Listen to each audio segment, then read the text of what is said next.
ছাত্ৰ-ছাত্ৰীসকল, আজি মই তোমালোকক শংকৰদেৱ শিশু নিকেতনৰ ক্লাছ 5ৰ ইংৰাজীৰ lesson number 4 Chandrayaan 1 a mission to the moon লেসনটোৰ কুৱেশ্যনছ এণ্ড এনসাৰ্ছখিনি কৰাই দিছোঁ।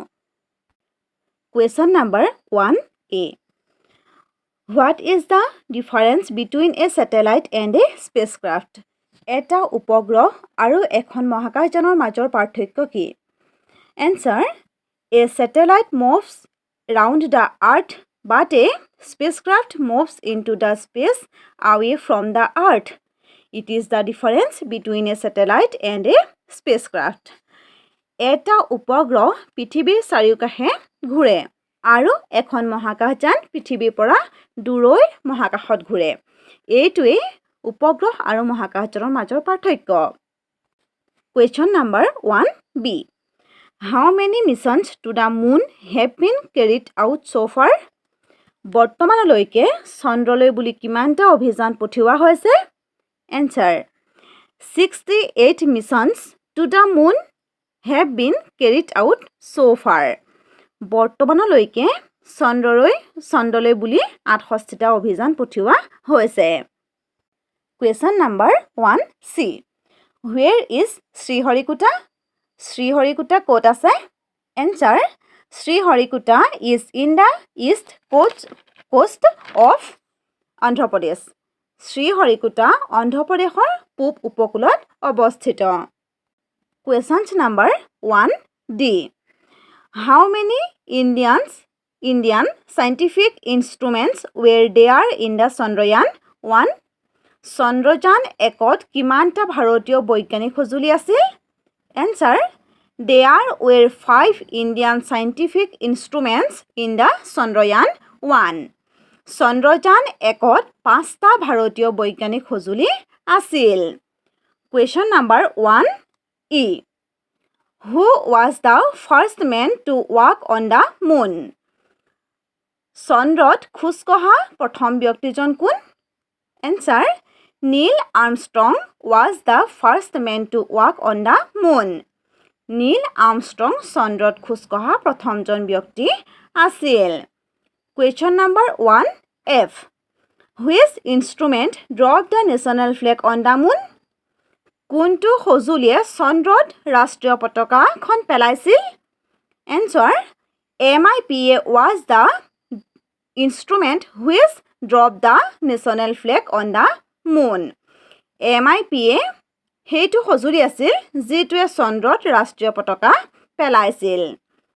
Question number 1g Why 22nd October 2008 is a red letter day for Indian? 2008 চনৰ 22 অক্টোবৰ তাৰিখটো ভাৰতীয়সকলৰ বাবে কিয় মনত ৰাখিবলগীয়া দিন? Answer: 22nd October 2008 is a red letter day for India because on that day, Indians were anxious to hear the success of the mission to the moon Chandrayaan 1. 2008 চনৰ 22 অক্টোবৰ দিনটো ভাৰতৰ বাবে মনত ৰাখিবলগীয়া দিন কাৰণ সেইদিনাখন ভাৰতীয়সকল চন্দ্ৰলৈ চন্দ্ৰযান 1ৰ সফলতাৰ বিষয়ে শুনিবলৈ উৎকণ্ঠিত হৈ আছিল। Question number 1h Why are we proud of ISRO?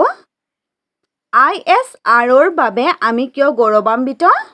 Answer: We are proud of ISRO because it's the world's 6th organization that sent a spacecraft to the moon. আমি ISROক লৈ গৰ্বিত কাৰণ এইটো পৃথিৱীৰ 6 নম্বৰ সংস্থা যিটোৱে চন্দ্ৰলৈ মহাকাশযান পঠিয়াইছিল।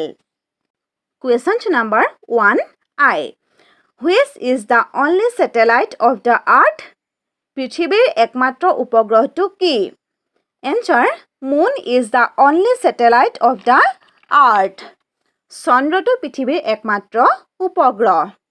Question number 1j Is there water on the moon? চন্দ্ৰত পানী আছেনে? Answer: Yes, there is water on the moon. হয়, চন্দ্ৰত পানী আছে। Question number 2 Fill up the blanks. খালী ঠাই পূৰ কৰা। Number A. The moon revolves around the earth in 1 month. Number B. The success of Chandrayaan-1 is the success of the scientists of ISRO. Number C. ISRO started the space program of India in 1969. Number D.